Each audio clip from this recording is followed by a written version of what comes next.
Life को reflect कीजिए कि यार हो कहाँ पे और क्यों हो वहाँ पे, क्या डिसीजंस गलत लिए और अब क्या। जब आप सक्सेसफुल हो जाओगे ना, आपके पेरेंट्स आपसे ज़्यादा खुश होंगे। Hello and welcome back to my channel. मेरा नाम सुप्रिया है और आज हम एक बहुत ही ज़्यादा इम्पॉर्टेंट चीज़ के बारे में बात करने जा रहे हैं, वो है पर्सनल स्पेस।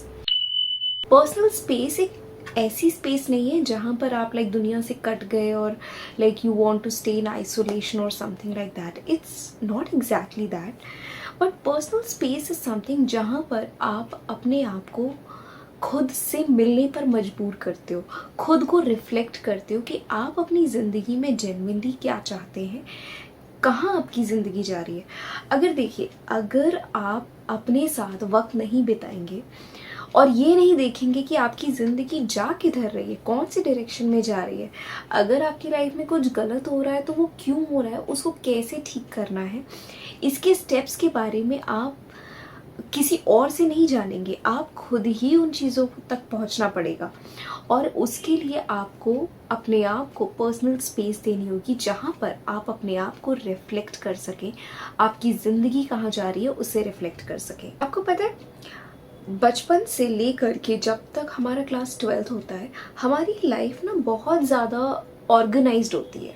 लाइक हमें पता होता है स्कूल जाना है, स्कूल के बाद होमवर्क करना है आपका, फिर फर्स्ट से सेकंड क्लास आएगा, सेकंड से थर्ड, फिर सिमिलरली आप 8th में पहुंचोगे, 9th में, 10th में आपके बोर्ड्स आएंगे, फिर 11th, फिर आपका 12th और आपका स्कूल ख़त्म हो जाएगा एंड फिर आपका कॉलेज स्टार्ट होगा। तो वहाँ पर एक रिदम जो होती है वो बहुत सिस्टमैटिक होती है। वहाँ पर आपको ये नहीं होता कि आपको डिसाइड करना पड़ेगा कि नेक्स्ट डे मुझे क्या करना है या नेक्स्ट कमिंग 1 ईयर में मुझे क्या करना है। आपको ऑलरेडी फ्रॉम क्लास 1 आपको पता होता है the journey of your next 15 to 16 years. Like आपका अप टू क्लास 12th और 12th के बाद आप कोई भी ग्रेजुएशन स्ट्रीम में पढ़ाई करने वाले हो, इवन तो अगर आप ग्रेजुएशन को एक्सक्लूड भी कर दो, 12th तक आपका सब कुछ फिक्स्ड होता है। एक क्लास से दूसरे में जाएंगे, दूसरे से तीसरे में, आपकी बुक्स चेंज होंगे, आपके क्लासेस चेंज होंगे, आपका शेड्यूल सेम रहेगा। लाइक आपको पढ़ना सेम है, आपको होमवर्क डेली करना है, आपको रिविजन डेली करना है, आप जो पढ़ रहे हो उसके ऊपर मेहनत डेली करनी है। तो हमारी लाइफ ना एक पॉइंट ऑफ टाइम तक बहुत सिस्टमैटिक चल रही होती है। प्रॉब्लम आना स्टार्ट होती है जब हम अपना स्कूल ख़त्म करते हैं, कॉलेज ख़त्म करते हैं। कॉलेज के बाद जहाँ पर हम एक उम्मीद रखते हैं कि हमारी जॉब लग जाएगी और हम अर्निंग स्टार्ट कर देंगे और हमारी लाइफ में चीज़ें हो जाएंगी, वहाँ पर एंट्री होती है एक बहुत ही ज़्यादा, आप कह सकते हो एक इमोशनल डिस्टर्बेंस की, जो आई गेस हर एक पर्सन की लाइफ में होता है। क्योंकि ग्रेजुएशन के बाद की जर्नी बहुत अनसर्टन होती है, आपको पता नहीं होता कहाँ जाना है, आपको रास्ते बनाने होते हैं। ग्रेजुएशन तक आपके रास्ते ऑलरेडी बने होते हैं, तो वहाँ पर जो डिस्ट्रैक्शंस आते हैं उनको आप फिर भी बीट कर लेते हो। आपकी स्टडीज़ को वो भी हैम्पर करता है। अगर आप उनसे सही समय पे बाहर नहीं निकलते हो तो आपकी पढ़ाई, आपके रिजल्ट, सब कुछ चौपट होता जाता है। बट अगर आप बाहर निकल जाते हो तो आपको पता होता है कि मेरे को कहाँ जाना है, मेरी जर्नी कहाँ पर है। और मैं बात कर रही हूँ attractions, crush, one sided love, romance triangles, everything, जो द मोमेंट आप प्यूबर्टी हिट करते हो, बेसिकली जब आपके हार्मोन्स इतने डेवलप हो जाते हैं जहाँ पर आपको ऑपोजिट जेंडर में एक अट्रैक्शन फील होना शुरू हो जाता है।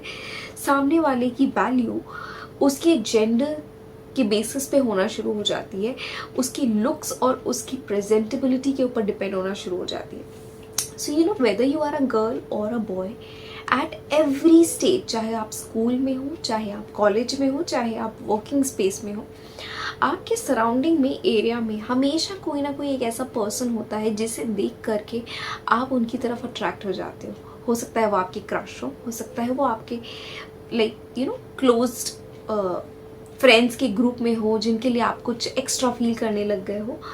And this is very common, it happens with everybody. बहुत सारे लोग होते हैं जो अपने क्रशेस को कन्फेस करते हैं और वो चीज़ें दोनों साइड से हो जाती हैं, things become very normal and they grow together. But it doesn't happen with everyone. Most of the people वो इसी प्रॉब्लम में फंस जाते हैं कि यार उन्हें तो पसंद था, सामने वाले का रिएक्शन पता नहीं था, स्कूल ख़त्म हो गया, रास्ते अलग हो गए, और आप पढ़ाई पर जो कंसंट्रेशन फोकस करना चाहिए था कहीं ना कहीं वो उस पर्सन पे डायरेक्ट हो गया जो आपका क्रश है। ये अल्टीमेटली एक बहुत बड़ा डिस्ट्रैक्शन है जिसको कोई हटा नहीं सकता। लाइक इट्स नॉट पॉसिबल कि आप उस चीज़ को हटा दो, because that is a human nature. आपको आपका ऑपोजिट जेंडर पर्सन कभी ना कभी किसी ना किसी स्टेज पे कोई ना कोई आपके दिल में हमेशा रहेगा। हो सकता है वो कोई सेलिब्रिटी क्रश हो सकता है कोई आपके सोसाइटी में हो सकता है कोई स्कूल में हो, कॉलेज में हो। एवरी मोमेंट ऑफ लाइफ कोई ना कोई एक पर्सन आपकी लाइफ में ज़रूर होगा जो आपके लिए थोड़ी सी ज़्यादा इम्पोर्टेंस रखता है। अगर वो आपको मिल जाते हैं तो आपकी लाइफ थोड़ी सॉर्टेड हो जाती है। उसके बाद के ट्रॉमास की बात हम किसी और वीडियो में करेंगे। बट अगर वो आपको नहीं मिलते और आप एक वन साइडेड फीलिंग्स में रहते रहते आप अपनी पूरी लाइफ लाइक 25, 30, 35 तक आप एक वन साइडेड फीलिंग्स में रहते हुए अपनी लाइफ को डिस्ट्रॉय कर रहे हो, तब चीज़ें बहुत ज़्यादा डिफ़िकल्ट हो जाती हैं निकलना। और ये बहुत सारे लोगों के साथ होता है। Like there are thousands of people जो अपने एक्स को मैनिफेस्ट करना चाहते हैं, अपने क्रश को मैनिफेस्ट करना चाहते हैं, but according to me it is the most stupidest thing to do. Because अगर कोई पर्सन आपको ऑलरेडी पसंद नहीं कर रहा है और आप उसको मैनिफेस्टेशन के ज़रिए मैनिपुलेट कर रहे हो कि वो आपको पसंद करे, you know, anyway, like you are trying to manifest a specific person, तो ये according to me it shows कि आप सिर्फ और सिर्फ अपने अंदर के लैक को बढ़ा रहे हो एक ऐसे पर्सन को मैनिफेस्ट करने में जो आपकी वैल्यू ऑलरेडी नहीं करता है। और अगर मान लीजिए आपका मैनिफेस्टेशन वर्क कर गया और वो पर्सन आपकी लाइफ में आ भी गया, आप कब तक उस पर्सन को मैनिफेस्ट करते रहोगे एक हैप्पी एंड ब्यूटीफुल रिलेशनशिप में रहने के लिए? एक ना एक दिन आपकी प्रायोरिटीज़ चेंज होंगी, आप कुछ और मैनिफेस्ट करना चाहोगे, उस पर्सन से आपका ध्यान हटना शुरू हो जाएगा और चीज़ों पे लगेगा। तो क्या होगा? मैनिफेस्टेशन का असर ख़त्म, वो पर्सन कहीं ना कहीं अपने रियल एटीट्यूड में आना शुरू हो जाएगा जो कि आपके मैनिफेस्टेशन की पावर से, एफर्मेशन से दूर है। कहीं ना कहीं वो उनसे अनटच्ड है। धीरे धीरे उसका जो एक्चुअल बिहेवियर है, यानी कि if that person was not into you from the very first place, तो जैसे ही आप किसी और चीज़ में मैनिफेस्टेशन में अपना ध्यान लगाएंगे और उस पर्सन को ये सोचेंगे कि अब तो ये मैनिफेस्ट हो गया है, अब इसके ऊपर मुझे और ध्यान नहीं लगाना, मैं किसी और चीज़ पे फोकस करूँ, अपने जॉब पे, अपने करियर पे, या फिर किसी और पर्सनल ग्रोथ के ऊपर, वो पर्सन ऑटोमेटिकली आपसे ड्रिफ्ट होना स्टार्ट हो जाएगा। क्योंकि अब आप उसके ऊपर वो एफर्ट नहीं डाल रहे, क्योंकि आपको लग रहा है वो तो ऑलरेडी आ चुका है और अब ये ज़िंदगी भर रहेगा। But that is not the fact. आपके और उसके बीच में वो जेन्युइन लव एक मैनिफेस्टेशन की वजह से हुआ था। That is the biggest reason कि आप कभी भी किसी बहुत बड़े बड़े मैनिफेस्टिंग कोचेस हमारी इंडस्ट्री में है, आप उनके वीडियोस देख सकते हैं। दे ऑल से बाय हार्ट कि never ever manifest a specific person with a face. आप स्पेसिफिक क्वालिटीज़ को मैनिफेस्ट कर सकते हैं, स्पेसिफिक पर्सनालिटी टाइप को मैनिफेस्ट कर सकते हैं, लुक्स को मैनिफेस्ट कर सकते हैं, बट एक पर्सन को मत कीजिए कि यार this person of my class मुझे बहुत पसंद है, मैं उसी को मैनिफेस्ट करूँ। Don't do that. अगर आपको उसकी क्वालिटीज़, उसके फीचर्स, उसके बात करने का तरीका, उसकी पर्सनालिटी पसंद है, तो मैनिफेस्ट कीजिए एक ऐसी पर्सनालिटी। जब आप एक ऐसी पर्सनालिटी को मैनिफेस्ट करते हो तो मैनिफेस्टेशन के प्रोसेस के दौरान आप खुद वैसे ही बनते चले जाते हो। And trust me, it is very effortless. जब आप जेन्युइनली उस फ्रीक्वेंसी पे पहुंचते हो ना, अगर आपको मान लीजिए एक बहुत सुंदर बंदा चाहिए या एक बहुत सुंदर अच्छी बंदी चाहिए, तो ऑटोमेटिकली बिना किसी एफर्ट के आप खुद भी अपने आप को ग्रूम करना शुरू कर दोगे कि यार मेरी पार्टनर के साथ मैं भी अच्छा लगूँ। तो you will start taking care of your self. And ये बिल्कुल भी एफर्ट के साथ नहीं होगा, it will be totally effortless, और आपको पता भी नहीं चलेगा कि आप कब उसके लिए ट्रांसफॉर्म होते चले गए। And that is the real form of self love, कि आप वैसे ही बन जाते हो जैसा इंसान आप ढूंढ रहे हो या जैसा इंसान आप अपनी ज़िंदगी में चाहते हो, whether it's personality wise, looks wise, like complete humour, और whatever things that you want in that person, वो वैसी ही पर्सनैलिटी टाइप आपके सामने आना शुरू हो जाती है, क्योंकि आप खुद वैसे बन जाते हो. You want to be charming, you want to be witty. तो आपको पता चलता है कि यार ओवर टाइम मैं तो खुद ही सेम वैसा ही पर्सन बन गया जैसा मैं चाहती हूँ या चाहता हूँ.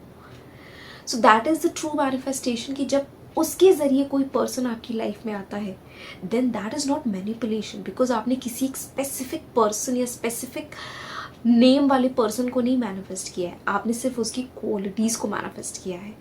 इससे वो आपकी लाइफ में पर्सन लाइफ लॉन्ग रहता है, और उसी रिलेशनशिप बॉन्ड में जो आप मैनिफेस्ट कर रहे होते उसको आपको बार बार मैनिफेस्ट नहीं करना पड़ता, बिकॉज वहाँ पे रेजिस्टेंस कभी फर्स्ट प्लेस से था ही नहीं. और ये सारी चीज़ें होती हैं जब आप अपने आप को रिफ्लेक्ट करते हो कि यार मैं लाइफ में हूँ कहाँ. मैं अपनी लाइफ में किसी एक पर्सन के पीछे भाग रहा हूँ जिसकी वजह से मैंने अपना करियर भी चौपट कर दिया है, मैंने अपनी पर्सनल लाइफ भी स्पॉइल कर ली है, मेंटल हेल्थ को भी एकदम डिज़ास्टर बना दिया है. So you need to figure it out कि अगर आप एक एज क्रॉस कर रहे हो, whether you are 25, you are 26, 27, 30, 35, और आप स्टिल एक मैजिकल जर्नी के लिए वेट कर रहे हो, बट इंटरनली आप इतने स्ट्रगल्स को फेस कर रहे हो कि यार मुझे ये बंदा पसंद था, मुझे नहीं मिला, मुझे ये बंदी पसंद थी, मुझे नहीं मिली, और आप उसी एक गटर वाली सिचुएशन में फंसे हुए हो जहाँ पर निकलने का कोई रास्ता है ही नहीं, क्योंकि आप ढूंढना नहीं चाहते. वो ढूंढोगे कैसे? जब आप खुद में रिफ्लेक्ट करोगे. और रिफ्लेक्ट आप 10 लोगों के बीच बैठ के नहीं कर सकते, 10 लोगों की बातें सुन के नहीं कर सकते, 10 लोगों के ओपिनियंस के साथ नहीं कर सकते. You have to make sure कि आप अपने आप को पर्सनल स्पेस दें, अपने पेरेंट्स से स्पेस दें, अपने सिबलिंग्स से स्पेस दें, अपने फ्रेंड्स के थ्रू स्पेस दें. किसी की मत सुनिए. खुद के साथ वक्त बिताइए, साइलेंटली अपने साथ वक्त बिताइए, और अपनी लाइफ को रिफ्लेक्ट कीजिए कि यार हो कहाँ पे और क्यों हो वहाँ पे, क्या डिसीजंस गलत लिए और अब क्या आगे कर सकते हो. जब खुद में रिफ्लेक्ट करना शुरू करोगे और मुसीबतों को जानोगे, क्योंकि बिना मुसीबत के अभी तुम सिर्फ एक लूप में फंसे हुए हो कि यार लाइफ ख़राब है, लाइफ अच्छी नहीं हो रही, लाइफ में जो डिज़ायर्स हैं वो मिल नहीं रहे, बट रिफ्लेक्शन नहीं है कि आखिर मैं इस सिचुएशन में पहुंचा कैसे, मैं यहाँ से निकल कैसे सकता हूँ, मेरे गोल्स क्या हैं और उन गोल्स को अचीव करने के लिए मैं क्या क्या चीज़ें कर सकता हूँ. The moment you will start figuring it out these things, आपकी लाइफ ग्रेजुअली चेंज होना स्टार्ट होगी स्लो पेसेस में, और फिर जैसे ही आपकी लाइफ रिदम पकड़ेगी ना, मैजिक की तरह चीज़ें हो जाएंगी. और ये मैं ट्रूली इसलिए बता सकती हूँ क्योंकि ये मैंने खुद फेस किया है. मैं बहुत डीप शिट और डिप्रेसिव स्टेट से खुद को बाहर निकाल के लाई हूँ, और it just takes your own effort. कोई दूसरा आपके लिए कुछ नहीं कर सकता. And your personal space is very important. और सबसे ज़्यादा पर्सनल स्पेस अगर कोई आप लेता है तो वो है आपके खुद के पेरेंट्स, क्योंकि it's a very taken for granted और फीलिंग. कहीं जाना है तो आपको लेके चले गए, पार्टी में जाना है साथ में चलो, मार्केट में जाना है साथ में चलो, घर में हो तो कुछ बहस हो रही है, ये काम कर दो वो कर, समवेयर आपका पूरा दिन छोटी छोटी छोटी छोटी एक्टिविटीज़ में निकल जाता है और आपको पता ही नहीं चलता कि यार मेरा समय कहाँ गया. You need to prioritise that, you need to fix that boundaries अपने पेरेंट्स के साथ भी. Don't think it is rude और नेगेटिव और आपको ये चीज़ नहीं करनी चाहिए, आपके पेरेंट्स हर्ट होंगे. ट्रस्ट मी, जब आप सक्सेसफुल हो जाओगे ना, आपके पेरेंट्स आपसे ज़्यादा खुश होंगे. बट राइट नाउ अगर आप खुद के लिए ही बाउंड्रीज नहीं बनाओगे तो आपके पेरेंट्स को कैसे पता चलेगा कि यार मेरे बच्चे को किसी चीज़ के लिए मेहनत करनी है और वो उस चीज़ में लगा हुआ है. क्योंकि अभी तो वो यही देख रहे हैं ना कि वो हम जो बोलते हैं वो करता जाता है, तो उसके पास समय ही समय करने के लिए, तो फिर वो और ज़्यादा चीज़ें बोलने लगते हैं. बट अगर आप अपने आप को काट दो कि यार मेरा ये पर्सनल स्पेस है, मुझे इस टाइम पे डिस्टर्ब मत करो, मैं अपने लिए चीज़ें फिगर आउट कर रहा हूँ, इतने बजे से इतने बजे तक का मेरा फिक्स टाइम है not to disturb. Like room lock करके रखो अपने आप को.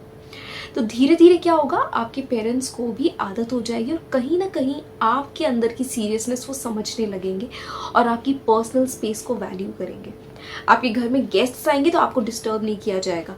आपके घर में रिलेटिव्स आ जाएंगे, रुकने का होगा सीन, तो भी आपको डिस्टर्ब नहीं किया जाएगा कि नहीं नहीं यार इसको अपने रूम में रहने दो, उसको डिस्टर्ब मत करो, या फिर कहीं जाना तो उसको डिस्टर्ब मत करो. अगर उसका मन होगा तो वो चले, otherwise he is busy in himself. तो ये पर्सनल स्पेस, ये पर्सनल बाउंड्री आपको बनानी पड़ेगी, और ये सिर्फ और सिर्फ आप खुद कर सकते हैं, कोई दूसरा आपके लिए नहीं करेगा। तो respect your personal boundaries, personal space को क्रिएट कीजिए और खुद में रिफ्लेक्ट कीजिए, और आपको आपकी ज़िंदगी के जो क्वेश्चंस है ना वो भी समझ में आएंगे, क्योंकि बिना क्वेश्चन के सिर्फ परेशान घूमने से कुछ नहीं होगा। आपको पहले क्वेश्चंस भी जानने होंगे कि क्या है जो प्रॉब्लम है, वो प्रॉब्लम्स जानने के बाद उनका सोल्यूशन सोचना होगा, और जिस दिन सोल्यूशन सोच लिया उस दिन समझ लीजिए आपकी ज़िंदगी बदलना शुरू हो जाएगी। So I hope this video was insightful to you, and ऐसे ही और वीडियोज़ देखने के लिए आप मेरे चैनल को सब्सक्राइब कर सकते हैं। Thank you so much for watching. Bye.